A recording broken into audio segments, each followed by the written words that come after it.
Lyra met Peggy through their mutual friend, Maya. Maya was so excited to introduce them, saying, "You two are going to be the best of friends." Lyra offered a polite smile, but Peggy's very first compliment made her raise an eyebrow. "Oh, Lyra, your outfit is so bold," Peggy said, looking Lyra up and down. Over the next few weeks, Peggy seemed to effortlessly weave her way into their close-knit group. She was always there, always laughing a little too loudly at jokes, and always making peculiar remarks. "Maya, your new haircut really makes your face seem rounder," she'd say, and Maya would just beam, completely oblivious.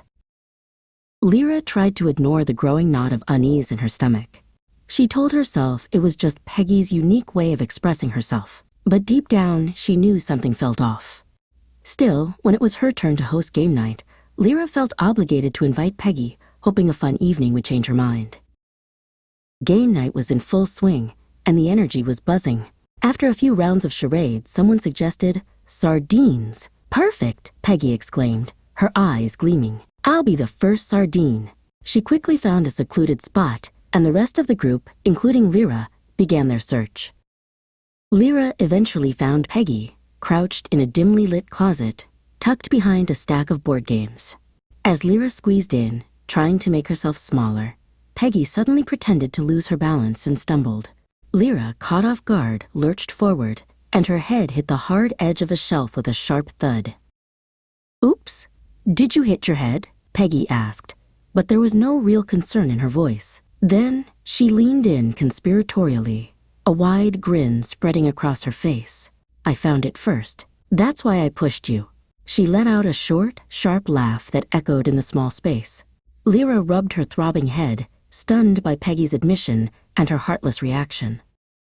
The rest of game night felt strained for Lyra. She tried to shrug off the incident, but Peggy's laugh replayed in her mind. Later, as they gathered around the coffee table for a round of "Never Have I Ever," Lyra hoped a change of pace would lift the mood. It was Peggy's turn to draw a card, and she pulled one that started a never statement. Her eyes immediately locked onto Lyra. "Never have I ever been divorced at 25, she began, her voice dripping with feigned sweetness. "Must be tough, being alone again, right, Lyra?" A hush fell over the group.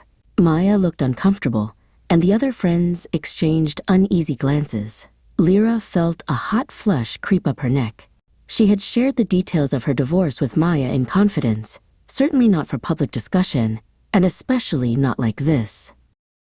Lyra took a deep breath, her head still aching, her heart pounding. It was then, with absolute certainty, that she knew her initial instincts about Peggy had been correct.